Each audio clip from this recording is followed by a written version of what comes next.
সম্মানিত দ্বীনি মুসলিম ভাই ও বোন, প্রশংসা আল্লাহর জন্য, শান্তি অবতীর্ণ হোক আল্লাহর রাসূলের উপর সাল্লাল্লাহু আলাইহি ওয়াসাল্লাম।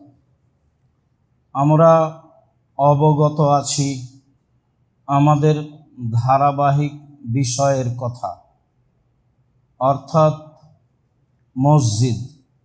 মসজিদে যাওয়া, মসজিদে সালাত আদায় করা, মসজিদে প্রবেশের সময় দোয়া পড়া, অন্যান্য ফজিলত। আমরা আশা করছি মসজিদের আলোচনা আজকের জুমায় শেষ হবে বলে আশা করি ইনশাআল্লাহ। আল্লাহ তাআলা বলেন, ওয়া আন্নাল মাসাজিদা লিল্লাহ, পৃথিবীর মানুষ মনে রেখো, নিশ্চয় মসজিদ সমূহ আল্লাহর ঘর, তোমরা আল্লাহর ঘরে অন্য কারো ইবাদত করো না। মানুষ মানুষের ইবাদত করে, এটা আজকে নতুন নয়, আগে থেকেই করে আসছে। মানুষ জিনকে মানুষকে আল্লাহর স্থানে সম্মান দিয়ে কথা ও কর্ম বাস্তবায়ন করে থাকে, যা আল্লাহকে খাটো করা হয় বলে আমরা একাধিক দিন অবগত হয়েছি। এ ব্যাপারে আবু সাঈদ খুদরি রাদিয়াল্লাহু তাআলা আনহু বলেন, রাসূল সাল্লাল্লাহু আলাইহি সাল্লাম বলেছেন, আল আরদু কুল্লুহা মসজিদ, সারা পৃথিবী সম্পূর্ণই মসজিদ।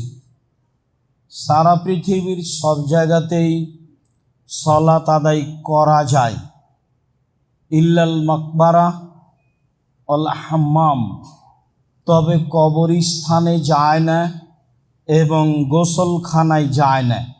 কোনো কারণে নিরুপায় কেউ, সেটা ভিন্ন কথা। তবে রাসূল সাল্লাল্লাহু আলাইহি সাল্লাম সারা পৃথিবীকে মসজিদ বলে ঘোষণা দেন। অবশ্যই মানুষ মসজিদে সালাত আদায় করবে, এ কথাই ঠিক। সময়ের গতিতে পৃথিবীর যে কোনো স্থানে সালাত আদায় করবে। সাথে সাথে কবরস্থানে সালাত আদায় করা কঠোরভাবে নিষেধ।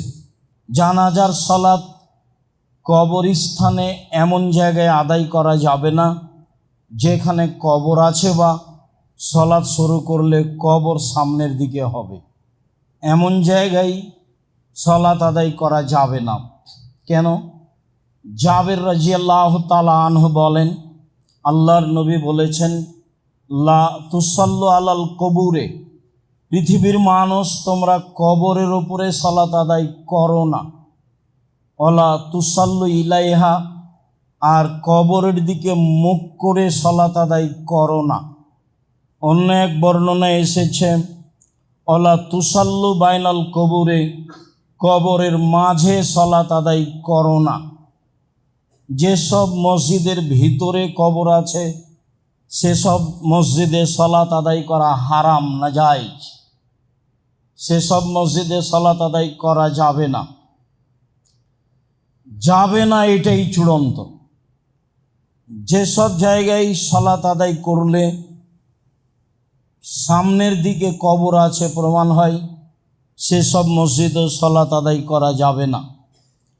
যেসব মসজিদে পাশে কবর রয়েছে সেসব জায়গাতেও সালাত আদায় করা যাবে না। তবে কবর যদি নিজস্ব জমিতে হয় আর মসজিদ যদি অক্ষ হয়, তাহলে মসজিদ ও কবরের মাঝে একটু অতিরিক্ত প্রাচীর থাকতে হবে, যেটা মসজিদের দেওয়াল থেকে ভিন্ন, যেটা কবরের ঘেরা থেকে ভিন্ন।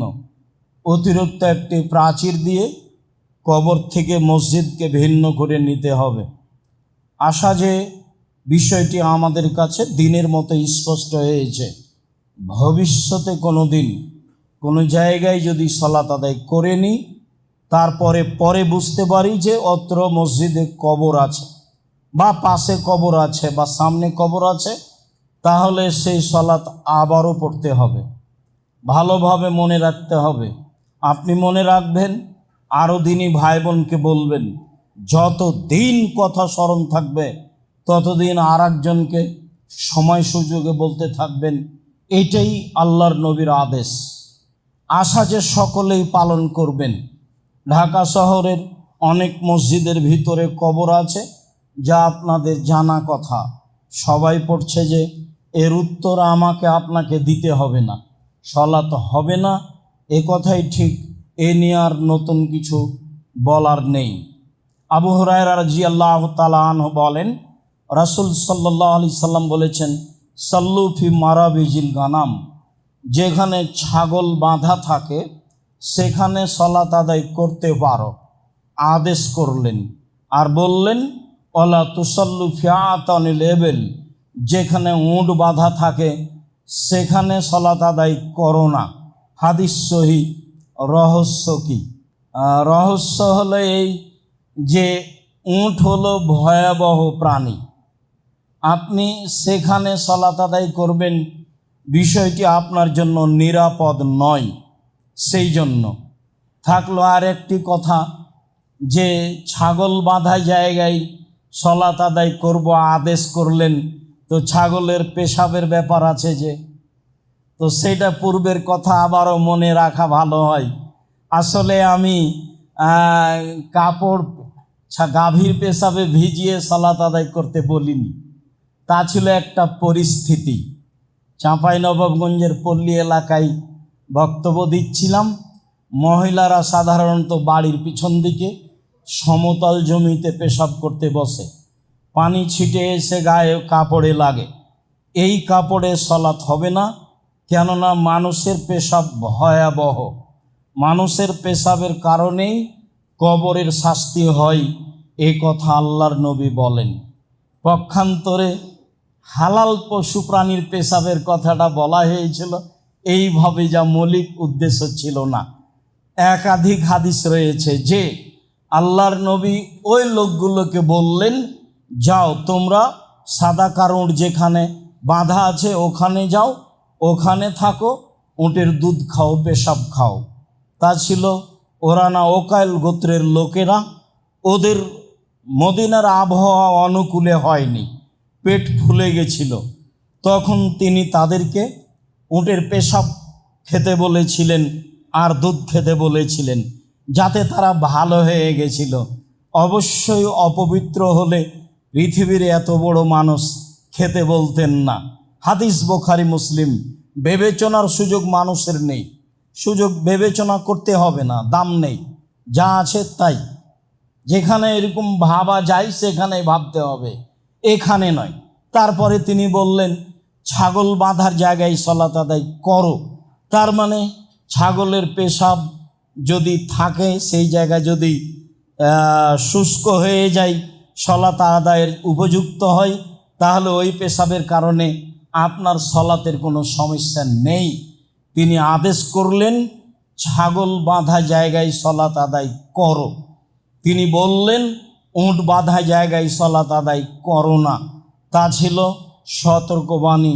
উট ভয়াবহ প্রাণী। এই জন্য সম্মানিত দিনী ভাই বোন, আমরা সালাতের জায়গা হিসাবে সতর্ক হচ্ছিলাম কিছু কথা, মসজিদ নিয়ে আরও বেশ কিছু সতর্কবাণী। আমর ইবনে শুআয়ব আন আবিহি আন জাদ্দিহি, আমর ইবনে শুআয়ব তার পিতার মধ্যস্থতায় তার দাদা থেকে বর্ণনা করেন। তার দাদা বলেন, নাহা রাসূলুল্লাহ সাল্লাল্লাহু আলাইহি সাল্লাম আন তানাসুদিল আসার ফিল মসজিদ ওয়াই ইয়াবিয়া ওয়া ইয়াশতারিয়া ফিহে। মসজিদে কবিতা গাওয়া নিষেধ। নিতান্তই যদি কবিতায় কোনো কল্যাণমূলক কথা থাকে তাহলে মসজিদে বলা যাবে। তাছাড়া যাতে কোনো কোরআন হাদিসের কথা নেই, এমনি গান গাজাল বা কবিতা, এই সব কিছু মসজিদে পড়া যাবে না, আল্লাহ রাসূল নিষেধ করলেন। তিনি বললেন, মসজিদে ক্রয় বিক্রয় করা যাবে না। তিনি বললেন, মসজিদ এমন একটি জায়গা, ইউতাহাল্লাকান নাসে ইয়াউমাল জুমআ কাবলা সলাতে, সলাতের পূর্বে মসজিদে গোল হয়ে বসা যাবে না, পরবর্তীতে কোনো কিছুর কারণে বসা যেতে পারে। সলাতের পূর্বেই খুতবা চলাকালীন বা সলাৎ চলাকালীন গোল হয়ে মানুষ 5 জন 7 জন বসে কথা বলবে, এমন কর্মকে রাসূল সাল্লাল্লাহু আলাইহি ওয়াসাল্লাম নিষেধ করেন। আবু হুরায়রা রাদিয়াল্লাহু তাআলা আনহু বলেন, রাসূল সাল্লাল্লাহু আলাইহি সাল্লাম বলেছেন, এজা রাআইতুম আইয়াবিয়া আয়াবতা ফিল মসজিদ ফাকুলু লা আরবাহাল্লাহু তিজারাতাক। তোমরা যদি কাউকে দেখতে পাও মসজিদে কোনো জিনিস কিনছে বা বিক্রি করছে, ক্রয় বিক্রয় করছে, তাহলে তোমরা উত্তর দিবা, আল্লাহ যেন তোমাদের ব্যবসায় বরকত দান না করেন। এটা আপনাকে বলতে হবে, এটা আদেশ, যেন তোমার এই ব্যবসায় আল্লাহ বরকত না দেয়। তিনি বললেন তারপরে, ওয়া ইন রাআইতুম আয়ানসুদা যাল্লাতা ফাকুলু লা রাদ্দাহাল্লাহু আলাইকা। তোমরা যদি শুনতে পাও মসজিদে হারানো জিনিস খুঁজছে, তাহলে বলবা আল্লাহ তার এই হারানো জিনিস তুমি তাকে ফেরত দিবা না। এটা রাসূলের আদেশ। বুখারী মুসলিমে এসেছে, লাম তুবনা লিহাজা, হারানো জিনিস বিজ্ঞপ্তি দিতে হবে, প্রচার করতে হবে, এই জন্য মসজিদ নির্মাণ করা হয়নি। যা আমরা বুখারী মুসলিমের হাদিসে আগেই আংশিকভাবে অবগত ছিলাম। তাতে আমরা এ কথা অবগত হয়েছিলাম যে মসজিদে মরা মানুষের সংবাদ প্রচার করা যাবে না, মসজিদের মাইকিং করা যাবে না। কেন? সেটা হলো জাহেলি প্রথা। মরা মানুষের মরার সংবাদ দিতে হবে, হাদিস বুখারী মুসলিম। আবার মরা মানুষের মরা সংবাদ প্রচার করা নিষেধ, এটাও বুখারী মুসলিম। তাহলে সমাধা কি? যেটা জাহেলিয়াতের যুগের সাথে মিল খাবে। চিৎকার করে বলা হয়, অমুক নিবাসী তার নিজ বাসভবনে রাত 3টার সময় ইন্তেকাল করিয়েছে, মারহুমের জানাজা বিকাল 2টায় অনুষ্ঠিত হবে, সবাই আপনারা জানাজায় যোগদান করে অশেষ সবের ভাগীদারি হন। মরহুমের জানাজা, ও কি ক্ষমা পেয়েছে? মরহুম একটা শব্দ, এটা বলাও শিরক। আবার কেউ বলছে মারহুম মাগফুর, কেউ জানে না। আন্ধা কো আন্ধা পড়াতা হয়, যে বলে সেও অন্ধ, যে শুনে সেও অন্ধ, দুইজনই সমান। যে মারা গেছে তাকে মাগফুর মারহুম বলা যাবে না, এতটুক বলা যাবে আল্লাহ তাকে ক্ষমা করো, গাফার আল্লাহু লাহু, আল্লাহ তুমি তাকে ক্ষমা করো, রাহেমাহুল্লাহ, আল্লাহ তুমি তার প্রতি দয়া করো, এমন কথা বলা যায়। মাইকিং করে প্রচার করা চিরদিনের জন্য নিষিদ্ধ। এটা হারাম, এটা কুসংস্কার, জাহেলিয়াতের যুগের নীতি। সারা দুনিয়ার মানুষ যদি তার মরার মাইকিং করে তবুও তা বৈধ হবে না, তো অবশ্যই হারাম, তো অবশ্যই নিষিদ্ধ। বলছিলাম, হাকিম ইবনে হিজাম রাদিয়াল্লাহু তাআলা আনহু বলেন, রাসূল সাল্লাল্লাহু আলাইহি ওয়াসাল্লাম বলেছেন, লা ইস্তাকাদু ফিল মসজিদে, মসজিদে কেসাস নেওয়া যাবে না, নিষেধ। কেসাস ভালোভাবেই বুঝি, আমি আপনার ছেলেকে, আপনার ভাইকে, আপনাকে হত্যা করেছি, আপনি আমাকে হত্যা করে নেবেন, এর নাম কেসাস। এটা আল্লাহ বলেছেন কেসাস নিতে হবে। কেউ মাফ করে দেয় সেটা ভিন্ন কথা। বারবার একটা কথা ধাক্কা খাচ্ছে এই পর্যন্ত বলতেই, ইতিমধ্যে কয়েকবার মাথায় ধাক্কা খেল। বলে রাখি, সম্মানিত দিনী ভাই বোন, দুনিয়াতে 3টা পাপ আছে যাতে মানুষকে হত্যা করতে হয়। তবে 2টা পাপে বাঁচার পথ আছে, একটা পাপে বাঁচার পথ নেই। 3টা পাপের কারণে মানুষকে হত্যা করতে হয়। 1, কেসাস। আপনি যদি আমাকে হত্যা করেন, আমার বাপ মা ছেলে মেয়ে আপনাকে হত্যা করে নেবে, এ কথাই ঠিক। তবে আমার বাপ মা যদি মাফ করে দেয়, ঠিক আছে, ঠিক আছে, আপনাকে কেসাসের জন্য ফাঁসির মঞ্চে নিয়ে আসা হয়েছে, ফাঁস গলায় দেওয়া হয়েছে, আমাদের পক্ষ থেকে বলা হচ্ছে মাফ করলাম, মাফ করলাম, মাফ করলাম, তাহলে ফাঁসির মঞ্চ থেকে নামিয়ে নিতে হবে, ফাঁসি হবে না, মাফ হয়ে গেছে। 2, কেউ যদি মোরতাদ হয়ে যায়, বলে আমি ইসলাম ধর্ম ত্যাগ করলাম, বলে গাভীর দুধ হারাম, বলে মদ হালাল, এইরকম যদি বলে, তাহলে তাকে হত্যা করতে হবে। তারও বাঁচার পথ আছে, তাকেও ফাঁসির মঞ্চে নিয়ে যাওয়া হয়েছে। ও বলছে আমি তওবা করলাম, আমার ভুল হয়েছে, গাভীর দুধ হালাল, মদ হারাম, স্বীকৃতি দিলে তাকে ফাঁসির মঞ্চ থেকে নামিয়ে দিতে হবে, তার ফাঁসি হবে না। বিবাহ করার পরে যদি কেউ জেনা করে তাহলেও তাকে হত্যা করতে হবে, তাকে বাঁচানোর পৃথিবীতে কোনো পথঘাট নেই। যেটা এখন স্বাভাবিক পাপ, যেটা ঘরে ঘরে হচ্ছে, যেটা কোনো বড় জটিল ব্যাপার নয়, এত বড় জটিল ব্যাপার, তাকে বাঁচানোর পৃথিবীতে কোনো পথই নেই। তাকে যদি বাঁচাতে হয় তাহলে মুহাম্মদ সাল্লাল্লাহু আলাইহি সাল্লামকে আবার দুনিয়াতে আসতে হবে, এসে বলতে হবে, পৃথিবীর মানুষ, আমি মুহাম্মদ ঘোষণা দিচ্ছি, বিবাহ করার পরে যদি কেউ জেনায় লিপ্ত হয় তাহলে তাকে হত্যা করতে হবে না।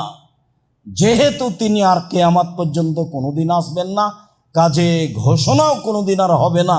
কাজে বিবাহ করার পরে জেনায় লিপ্ত হলে তাকে রক্ষা করার পৃথিবীতে কোনো পথ ঘাট বের হবে না। এটাই শরীয়ত।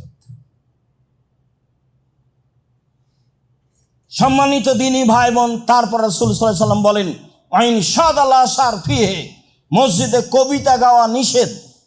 তারপরে তিনি বললেন, অন্তুকামাল হুদুদ ফিহে, মসজিদে শাস্তি, নির্ধারিত শাস্তি লাগানো নিষেধ। নির্ধারিত শাস্তি কি? চুরি করেছে হাত কেটে দিতে হবে, এটা নির্ধারিত শাস্তি। অপবাদ লাগিয়েছে 80 লাঠি পিটাতে হবে, এটা নির্ধারিত শাস্তি। অবিবাহিত অবস্থায় জেনা করেছে 100 লাঠি পিটাতে হবে, এটা নির্ধারিত শাস্তি। যেগুলো শরীয়তে নির্ধারিত শাস্তি রয়েছে সেগুলো মসজিদে বাস্তবায়ন করা যাবে না। তাহলে বেশ কিছু নিষিদ্ধ মসজিদে তা ধারাবাহিকভাবে অবগত হচ্ছিলাম, যদিও মসজিদ অনেক কিছুর জায়গা, এরপরেও এসব কিছু মসজিদে করা যাবে না বলে রাসূল সাল্লাল্লাহু আলাইহি সাল্লাম বলেন, যা ধারাবাহিকভাবে আপনার সামনে পেশ করছিলাম সতর্কবাণীতে। তারপরে চলেন আমরা আবার পরিষ্কার পরিচ্ছন্নতায় ফিরে যাই। আয়েশা রাদিয়াল্লাহু তাআলা আনহা বলেন, রাসূল সাল্লাল্লাহু আলাইহি ওয়াসাল্লাম বলেছেন, আদেশ করেছেন, বেনাইল মসজিদ ফিদ্দুর, পাড়ায় পাড়ায় মসজিদ তৈরি করো এবং তাকে পরিষ্কার পরিচ্ছন্ন রাখো। পরিষ্কার পরিচ্ছন্নের বিষয়টি অতীব জরুরি। সাহেব ইবনে খাল্লাদ বলেন, হুয়া রাজুলুন মিন আসহাবি রাসূলিল্লাহ সাল্লাল্লাহু আলাইহি ওয়াসাল্লাম, সাহেব ইবনে খাল্লাদ একজন সাহাবী। কালা ইন্না রাজুলান আম্মান নাসা, তিনি একটা লোককে দেখলেন জনগণের এমামতি করছে। ফাবাসাকা ফিল কিবলা, সে এমামতি করাকালীন সামনের দিকে থুথু ফেলে দিল। এই অবস্থা আল্লাহর নবী দেখলেন। ফাকালা রাসূলুল্লাহ সাল্লাল্লাহু আলাইহি সাল্লাম লিকাওমিহি হিনা ফারাগা লা ইউসাল্লি লাকুম, আল্লাহর নবী জনগণকে বলে দিলেন, এই শোনো, এই লোক তোমাদের এমামতির যোগ্যতা রাখে না। শোনো তোমরা, এই লোক তোমাদের এমামতির যোগ্যতা রাখে না। ফালাম্মা আরাদা আইসাল্লিয়া বাদাহু ফামানাউহু আখবারুহু কালা রাসূলুল্লাহ সাল্লাল্লাহু আলাইহি সাল্লাম, আল্লাহ রাসূল এদের ঘোষণা দিয়েছেন কিন্তু এমামকে বলেননি। এখন এমাম না জানা অবস্থায় এমামতি করার জন্য গেছে, তখন জনগণ বলল, আল্লাহর নবী আপনাকে আমাদের এমামতি করতে নিষেধ করেছেন। ফাযাকারা যালিকা লিন-নবী সাল্লাল্লাহু আলাইহি সাল্লাম, ইমাম সাহেব বিষয়টি আল্লাহ রাসূলের সামনে পেশ করলেন। তাতে আল্লাহ রাসূল বললেন, নাম, হ্যাঁ, আমি তোমার এমামতি নিষেধ করেছি। বর্ণনাকারী বলছেন, আমি মনে করছি আন্নাহু কালা ইন্নাকা আযাইতাল্লাহ রাসূলাহু, আরে তুমি কি এমামতি করবা? তুমি আল্লাহকে কষ্ট দিয়েছ, তুমি তার রাসূলকে কষ্ট দিয়েছ, সামনের দিকে থুথু ফেলো মানে? আল্লাহর নবী এই পর্যন্ত বলেছেন তাকে, আরে তুমি কি এমামতি করবা? তুমি সামনের দিকে থুথু ফেলে আল্লাহকে কষ্ট দিয়েছ, আল্লাহর রাসূলকে কষ্ট দিয়েছ। এরকম কাজ আল্লাহকে কষ্ট দেওয়া যায়? এ কথা আল্লাহর নবী বলছেন।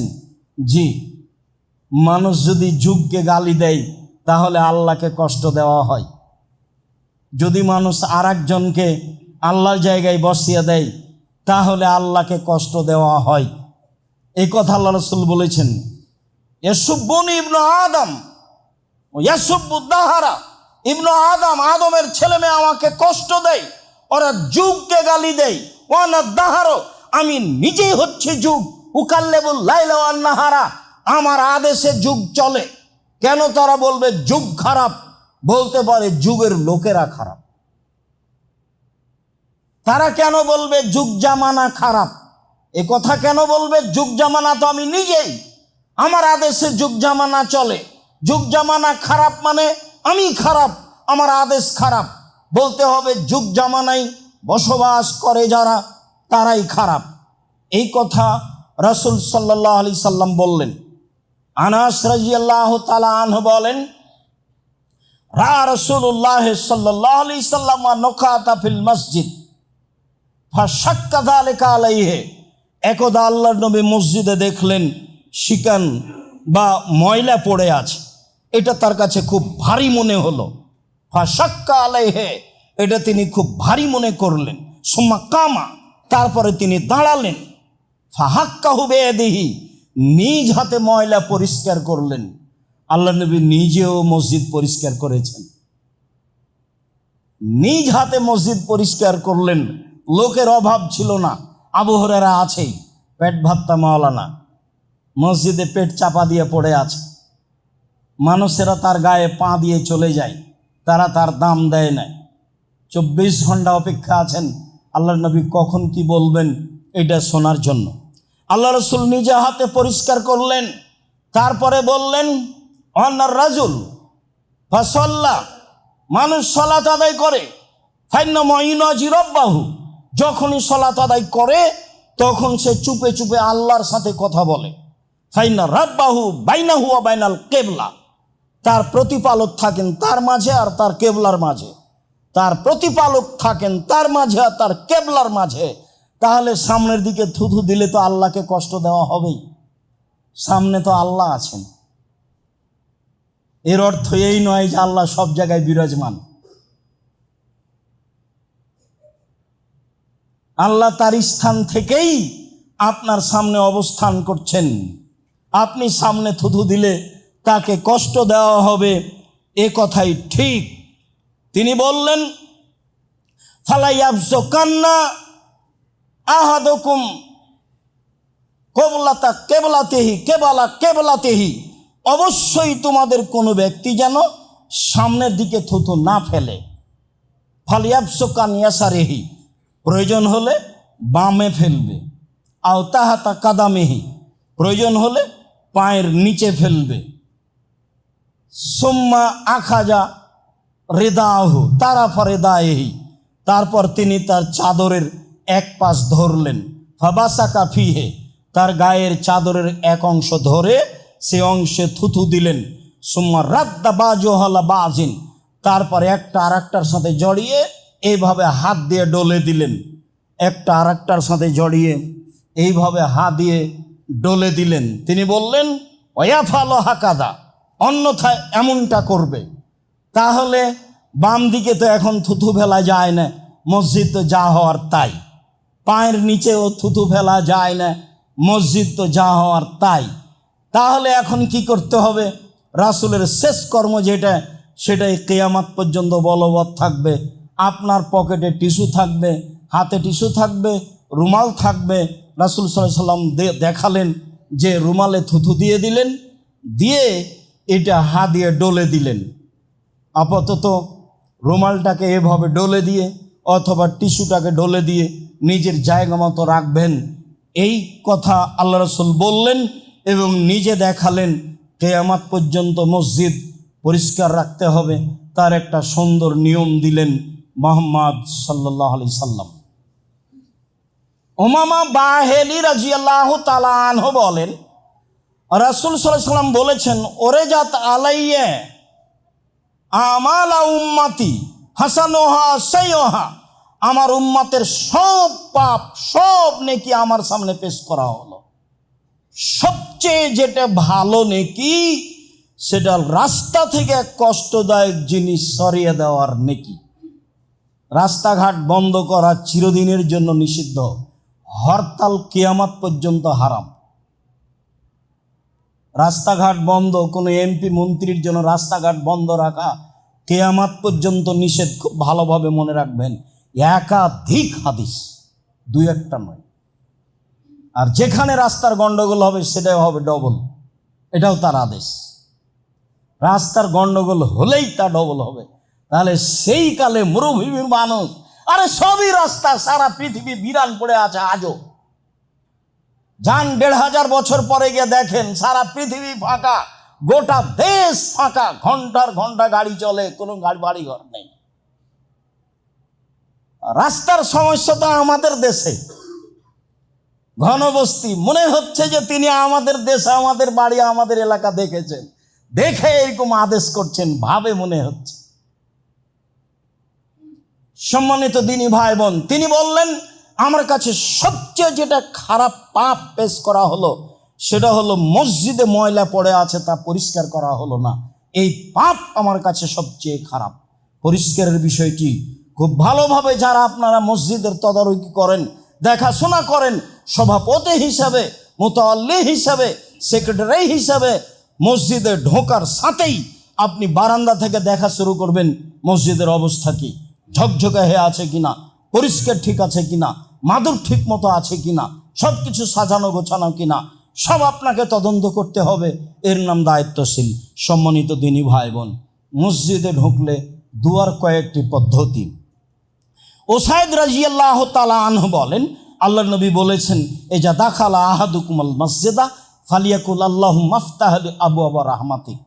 এটা তিনি আদেশ করলেন, কেউ যদি মসজিদে ঢোকে তাহলে সে যেন বলে আল্লাহুম্মা আফতাহ লি আবওয়াবা রাহমাতিক, তোমার রহমতের দরজা আমার জন্য খুলে দাও। ওই যা খারাজা মিনহু, আর যখন বের হবে ফালিয়াকুল, সেই জন্য বলে, আল্লাহ নবী আদেশ করলেন, আল্লাহুম্মা ইন্নী আসআলুকা মিন ফাজলিক, আমি তোমার অনুগ্রহ চাচ্ছি। ব্যবসা বাণিজ্য, দোকান খুলছি, টাকা পয়সা বেশি করে দাও, দোকানে লস হয় না যেন। সলাতে এসেছিলাম, দরজা রহমতের খুলতে বলেছি, আর এখন যাচ্ছি, বলছি ফাজল দিয়ে দাও, দোকান খোলার সাথে সাথে যেন মানুষজন আসে, বিক্রি হয় যেন বেশি। মনে একটু ভাববেন, ও তো ফাজল, ও তো এভাবে বুঝেননি, কোনোদিন খেয়াল করেননি। মানে এখন তো চলে যাচ্ছি, ফাজল চাচ্ছি। ফাজল কি? ব্যবসা বাণিজ্য, টাকা পয়সা, জমি জায়গা, গরু ছাগল, আহাল পরিবার, যার নাম সম্পদ তার নাম ফাজল। মসজিদ থেকে বের হয়েছে, এখন সে ফাজল অনুগ্রহ করব, খুঁজবো, তল্লাশি চালাবো, কোথায় আছে তার ফাজল অনুগ্রহ। বহুবার বলেছি বসে থেকে খাবেন না, ছেলের উপার্জন খাবেন, এটা যেন মাথায় না আসে। যতদিন কাজ করে খেতে পারবেন ততদিন কাজ করে খাবেন, এ কথাই ঠিক। নিজ হাতে উপার্জন করে খেতে শিখুন, সবচেয়ে উত্তম খাদ্য। দাউদ আলাইহিস সালাম নিজ হাতে উপার্জন করে খেতেন, আল্লাহ রাসূল তার অনেক প্রশংসা করেছেন। বলছিলাম, আব্দুল্লাহ ইবনে আমর ইবনে আস রাদিয়াল্লাহু তাআলা আনহু বলেন, কানান নবী সাল্লাল্লাহু আলাইহি সাল্লাম এজা দাখালা ইয়াকুলু, আল্লাহর নবী মসজিদে ঢুকলে বলতেন, এবার তার নিজ কর্ম, তিনি বলতেন, আউযু বিল্লাহিল আযীম ওয়া বিওয়াজহিহিল কারীম ওয়া সুলতানিহিল কাদীম মিনাশ শাইতানির রাজীম। মহান আল্লাহর কাছে আশ্রয় চাচ্ছি, মহান আল্লাহর সম্মানিত মুখের মাধ্যমে আশ্রয় চাচ্ছি, ক্ষমতাধার সত্তার রাজত্বের মাধ্যমে আশ্রয় চাচ্ছি বিতাড়িত শয়তান হতে। এইটুকু বললেই শয়তান তখন বলে, ফাকাত বারিয়া মিন্নি সায়রাল ইয়াউমে, ও বেঁচে গেছে আমার থেকে সারা দিনের জন্য, ও বেঁচে গেছে আমার থেকে সারা দিনের জন্য, সারা দিন আমি তার ক্ষতি করতে পারবো না। আল্লাহর নবী ঢুকলে এই কথা বলতেন। আগেরটা হলো আদেশ, আল্লাহ রাসূল আদেশ করেন, এবার তিনি নিজে বলছেন, আউযু বিল্লাহিল আযীম ওয়া বিওয়াজহিহিল কারীম ওয়া সুলতানিহিল কাদীম মিনাশ শাইতানির রাজীম। দুয়ার বইটা পড়বেন, দিন রাত বলছি, যাওয়ার সময় তো বইগুলো নিয়ে যাবেন। আপনি আসল সদস্য, আপনি জামিয়া সালাফের 1 নম্বর সদস্য, আপনার সাথে আমার কত আন্তরিকতা তা আপনাকে আমি বুঝাতে পারি না। মানুষের কোটি কোটি টাকার যত দাম আছে, আপনার 10 টাকার আমার কাছে তার চেয়ে অনেক বেশি দাম আছে। দেশের সবচেয়ে বৃহৎ প্রতিষ্ঠান চলে আপনার 10 টাকার মাধ্যমে। অবাক হতে হয়, যার কারণে মাঝে মধ্যে শুকরিয়া আদায় করে সিজদা করি। মাসে 40 লাখ টাকা লাগে জামিয়া সালাফে বেতন। যখন তখন আরবি মেহমান অবস্থান করেন। এই যে কালকে গেলেন 3 জন আরবি মেহমান, লক্ষ লক্ষ টাকা তাদের পিছনে খরচ আছে। মদিনার খুব বড় বড় বিদ্বান কয়েকজন, তার মধ্যে একজন আসছেন 12 তারিখে। অনেক পয়সা খরচের ব্যাপার আছে। জামিয়া সালাফে এইগুলোকে ভারী মনে করে না। আল্লাহর বিশেষ রহমত, 519 জন এতিম অসহায় মানুষ আছে। যার কারণে আমি মনে করি আপনার 10 টাকার আমার কাছে অনেক দাম আছে। জামিয়া সালাফিয়া সরকারি অনুদানে চলে না। জামিয়া সালাফিয়া বিদেশি সহযোগিতায় চলে না। জামিয়া সালাফিয়া কোনো বিত্তশালী দিয়ে চলে না। এদেশের একটা ভিন্ন ধরনের প্রতিষ্ঠান, যেখানে প্রায় 5000-এর অধিক ছেলে মেয়ে পড়াশোনা করে, যেখানে 300 জনের অধিক শিক্ষক শিক্ষিকা আছে, যেটা আপনার আমার 10 টাকা দিয়ে চলে। সম্মানিত দিনী ভাই বোন, যার কারণে আপনি আসবেন 200 টাকা, 500 টাকা, 100 টাকা, 2000 টাকা হাতে করে, যাওয়ার সময় একটা ইতিসাম পত্রিকা নেবেন, একটা দুয়ার বই নেবেন, একটা কিছু বই নিয়ে আর একজনকে দিবেন। আপনার 2 টাকাই আমার কাছে 2 কোটি টাকার স্থানে আছে। আপনাকে আমি বুঝাতে অক্ষম, হয়তোবা যার কারণে আপনি না বুঝেই চলে যান, এমনটা হতে পারে, যেটা আমি চাইনি। ফাতেমা রাদিয়াল্লাহু তাআলা আনহা বলেন, দাখালান নবী সাল্লাল্লাহু আলাইহি সাল্লাম ও সাল্লাল্লাহু নবী সাল্লামা, আল্লাহর নবী মসজিদে ঢুকে দুরুদ পড়তেন। এই কথা ফাতেমা রাদিয়াল্লাহু তাআলা আনহা বলেন। তারপরে তিনি বলতেন, রব্বিক ফিরিলি জুনুবি, হে আমার প্রতিপালক আমাকে ক্ষমা করো। ওয়াফতাহালি আবওয়াবা রাহমাতিক, তোমার রহমতের দরজা আমার জন্য খুলে দাও। বের হওয়ার সময় তিনি এটাই বলতেন। তবে বের হওয়ার সময়তে শেষ শব্দটা হলো ফাজলিক, এখন যাচ্ছি, তুমি আমার ফাজল অনুগ্রহ দিয়ে দাও। অন্য এক বর্ণনায় এসেছে, ফাতেমা রাদিয়াল্লাহু তাআলা আনহা বলছেন, আল্লাহর নবী ঢোকার সময় বলতেন, বিসমিল্লাহ ওয়াসসালামু আলা রাসূলিল্লাহ। তাহলে সব মিলে কি হবে? সব মিলে হলো এই, প্রথমে যেটা আছে, যেটা আদেশ, সেটা পড়েন, সমস্যা নেই, যেটা দিনরাত পড়ছেন। এরপরে যদি আপনি পড়তে চান তাহলে এভাবে, বিসমিল্লাহ ওয়াসসালামু আলা রাসূলিল্লাহ, আউযু বিল্লাহিল আযীম ওয়া বিওয়াজহিহিল কারীম ওয়া সুলতানিহিল কাদিম মিনাশ শাইতানির রাজিম, রব্বিক ফিরলি জুনুবি ওয়াফতাহলি আবওয়াবা রাহমাতিক। এই হলো ঢুকবেন, আবার বের হবেন তখন এইটা বলা যায়। যদি ভারী লাগে আগে যা বলছিলাম তাই বলবো ইনশাআল্লাহ। আল্লাহুম্মা সাল্লি আলাইহি আল্লাহুম্মা বারিক আলাইহি। আলহামদুলিল্লাহি ওয়াহদা, সালাতু ওয়াসসালামু আলা মান লা নাবিয়্যা বাদা। বুরায়দা রাদিয়াল্লাহু তাআলা আনহু বলেন, রাসূল সাল্লাল্লাহু আলাইহি সাল্লাম বলেছেন, বাশশিরিল মুসাইনা ফিদ-দুলামি ইলাল মাসাজিদ। মুহাম্মদ সাল্লাল্লাহু আলাইহি সাল্লাম পৃথিবীর মানুষকে সুসংবাদ দিয়ে দেন, যারা রাতের অন্ধকারে মসজিদে যায়, বিচারের মাঠ তাদের জন্য পূর্ণ আলো থাকবে। পৃথিবীর মানুষ, রাসূলের এই কথা মনে রাখা ভালো হবে। আল্লাহর নবী বলেন, পৃথিবীর মানুষ সুসংবাদ গ্রহণ করো, রাতে যারা অন্ধকারে পায়ে হেঁটে মসজিদে যাও, তোমাদের জন্য বিচারের মাঠ থাকবে পূর্ণ আলো। আবু হুরায়রা রাদিয়াল্লাহু তাআলা আনহু বলেন, আমি রাসূল সাল্লাল্লাহু আলাইহি সাল্লামকে বলতে শুনেছি, এজা যা মসজিদে হাজা, কেউ যদি আমার এই মসজিদে নববীতে আসে, লা ইয়াতিহি ইল্লা লিখাইরিন, আসে কল্যাণের জন্য, ইউআল্লিমুহু আও ইয়াতাআল্লামুহু, কিছু কথা শিখে না হয় শিখায়, কিছু কথা শিখে কোরআন হাদিস না হয় শিখে। হুয়া বে মানজিলাতিল মুজাহিদ ফি সাবিলিল্লাহ, আল্লাহর পথে জিহাদ করলে যে নেকি হয়, মসজিদে এসে একটি হাদিস একটি আয়াত শিখলে বা শিখালে সে নেকি হয়। এ কথা মুহাম্মদ সাল্লাল্লাহু আলাইহি ওয়াসাল্লাম বলেন। অমান জালে গাইরিহি, কেউ যদি এছাড়া অন্য কোনো উদ্দেশ্যে আসে, ফাহুয়া বিমানজিলাতির রাজুলে ইয়ানজুরু ইলা গাইরি মাতাইহি, সে যেন ওই মানুষের মতো যে অন্য মানুষের ব্যাগ বক্তার দিকে খালি তাকায়, যে লোকটার ব্যাগটা কত বড়, লোকটার ব্যাগে যে কি কি আছে। বোঝা গেল না মনে হয় আল্লাহ নবী কি বললেন? আল্লাহ নবী বললেন, কেউ যদি মসজিদে এসে একটা আয়াত পড়ে বা পড়াই, তাহলে সে আল্লাহর পথে জিহাদ করলে যে নেকি হয় সে নেকি পাবে। আর যে ব্যক্তি এরকম কোনো কাজে মসজিদে আসে না, সে হলো অন্যের ব্যাগ বক্তার দিকে তাকানোর মতো। তো একটা মানুষের ব্যাগের দিকে আমি তাকালাম, লাগেজের দিকে তাকালাম, তারপর কি হবে আমার? কিছুই না। মানে আমার মসজিদে আসার পিছনে একটা উদ্দেশ্য থাকতে হবে। একটা হাদিস শিখবো, না হয় কাউকে শিখাবো, না হয় একটা আয়াত পড়বো, না হয় একটা পড়াবো। উকবা ইবনে আমির রাদিয়াল্লাহু তাআলা আনহু বলেন, খারাজা রাসূলুল্লাহ সাল্লাল্লাহু আলাইহি ওয়াসাল্লাম ফি আহলি সুফফা, একদা আল্লাহর নবী বাড়ি থেকে বের হলেন, আমরা মসজিদের সুফফাদের, আহলুস সুফফাদের সাথে বসেছিলাম, যাদের লজিং ছিল না, যাদের কাপড় চোপড় পরার মতো ছিল না, এদের সামনে বসে আছি। আল্লাহ রাসূল বললেন এসেই, আইয়ুহব্বা আহাদুকুম আই ইয়াকদুআ ইলা বাথানা বিল আকিক ফায়াতি বিনাকাতাইন কাওমাইনে বেগাইরে ইসমিন আল্লাহ কাতি রাহিমিন।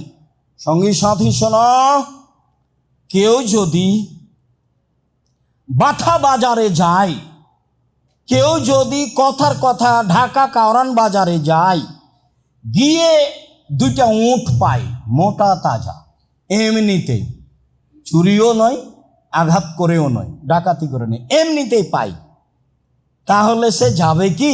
সেদিকে এটা ভালোবাসে? তো সাহাবীগণ বলছেন, আল্লাহ রাসূল কুল্লুনা নুহিব্বু যালিকা, সবাই ভালোবাসি, সবাই ভালোবাসি, কে না চায় না? এরকম ভাবে যদি পাওয়া যায় তাহলে তো বিশাল ব্যাপার, ও তো 3-4 লাখ টাকা দাম লাগবে। হ্যাঁ, খুব ভালোবাসি। তখন আল্লাহ রাসূল বলছেন, আফালা ইয়াকদু আহাদুকুম ইলাল মসজিদ, তোমাদের কেউ মসজিদে যেতে পারে না, ফায়াকরা আয়াতাইনে, মসজিদে গিয়ে দুটা আয়াত পড়বে, খায়রান মিন নাকাতাইনে, দুইটি আয়াত দুইটা দামি লাল উটের চেয়ে বেশি, 3 আয়াত 3টা লাল দামি উটের চেয়ে বেশি, 4 আয়াত 4টা লাল দামি উটের চেয়ে বেশি, যত আয়াত পড়বে তত উটের চেয়ে বেশি। হাদিস বুখারী মুসলিম। কি বিচার করবেন? মসজিদে গিয়ে সালামের পরে দুটা হলো আয়াত পড়ার চেষ্টা করবেন। যদি কোরআন মাজিদ না থাকে 2 রাকাত পড়ে বসে বসে ইখলাস ফালাক নাস পড়বেন।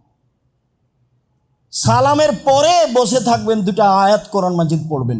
আমাদের দেশের লোক কোরআন কম পড়ে, হজ করতে গেলে পড়ে, শুধু খালি ওর ঠগার পাতা, ও খালি হুজুর খালি ঠগিয়ে দিয়ে যাবে, এখানে কোরআন মাজিদ পড়ে না। তো কাবা ঘরে গিয়ে হজ করতে গিয়ে কোরআন মাজিদ পড়ে, তো কোরআন মাজিদ পড়লে অক্ষর প্রতি 10 নেকি হবে, কাবা ঘরে হেলান দিয়েও পড়লে হবে, জঙ্গলে পড়লেও হবে, 10-10ই থাকবে। তফ করলে হবে, সালাত আদায় 2 রাকাত করলে হবে, বলে কে? সবাই তো বেদাতি, সবাই প্রায় মুশরিক, কে কাকে বলবে? তখন এরা কোরআন মাজিদ ধরেছে ওখানে গিয়ে, আর বাকিগুলো বলছে চলো মদিনায় গিয়ে 40 ওয়াক্ত। এই হলো হজ। এরা কোরআন আর ওরা হলো মদিনায় গিয়ে 40 ওয়াক্ত। এই নিয়ে হজ, টাকাটা এবারে 16 আনাই লস, এখানি লস হয়ে গেছে ঢাকা হাজি ক্যাম্পে। আমি বুঝাতে অক্ষম। সম্মানিত দিনী ভাই বোন, রাসূল সাল্লাল্লাহু আলাইহি ওয়াসাল্লাম এভাবে বললেন, মসজিদে কোরআন মাজিদ পড়তে অভ্যাসী হই। আলোচনার শেষে চলে আসলাম। আবু হুরায়রা রাদিয়াল্লাহু তাআলা আনহু বলেন, রাসূল সাল্লাল্লাহু আলাইহি সাল্লাম বলেছেন, মান নাফাসাল মুমিনিন কুরবাতান মিন কুরাবিদ দুনিয়া নাফাসাল্লাহু আনহু কুরবাতান মিন কুরাবি ইয়াউমিল কিয়ামা। কেউ যদি কোনো মানুষকে, দুনিয়াতে বিপদগ্রস্ত মানুষকে যদি উদ্ধার করে, তাহলে আল্লাহ তাকে বিচারের মাঠে উদ্ধার করবেন। এ ওয়াদা আল্লাহর নবী করেছেন।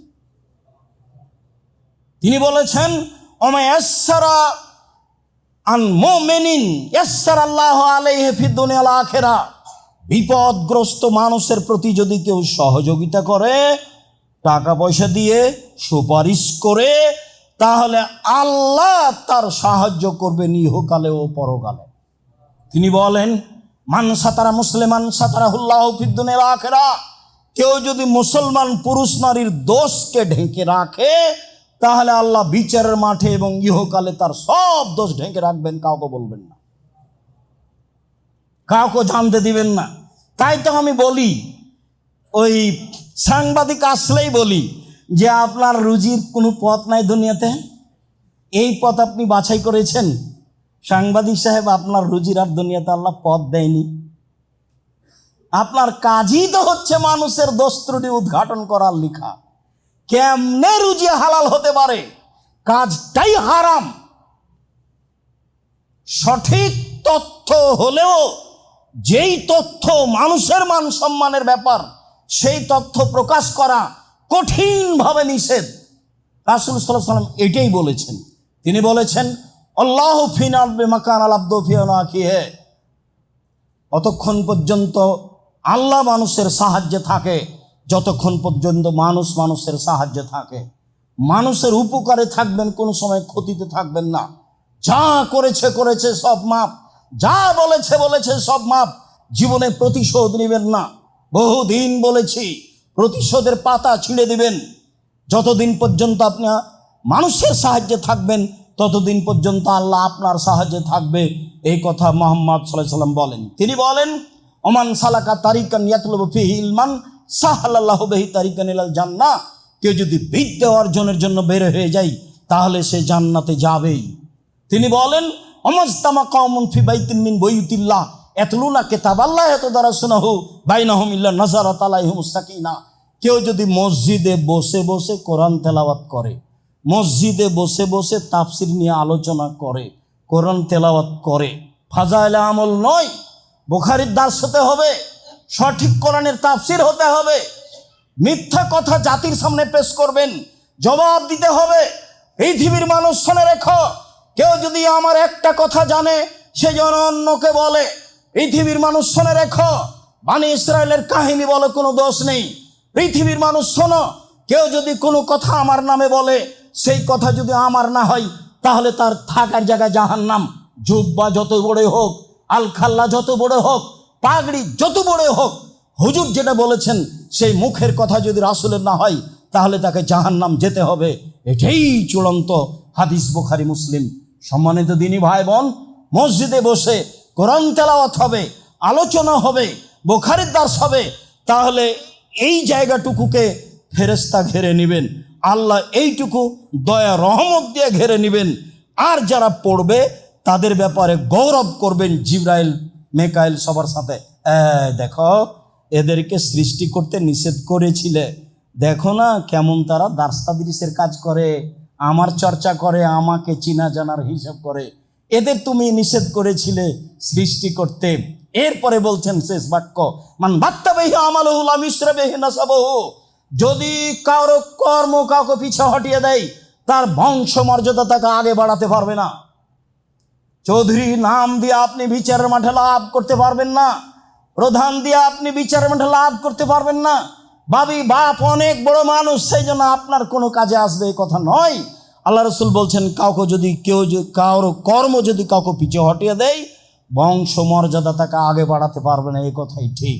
সম্মানিত দিনী ভাই বোন, মসজিদে কোরআন তেলাওয়াত করব, মসজিদে দিনী আলোচনা করব, মসজিদে রাসূলের সঠিক কথাগুলি বলার চেষ্টা করব।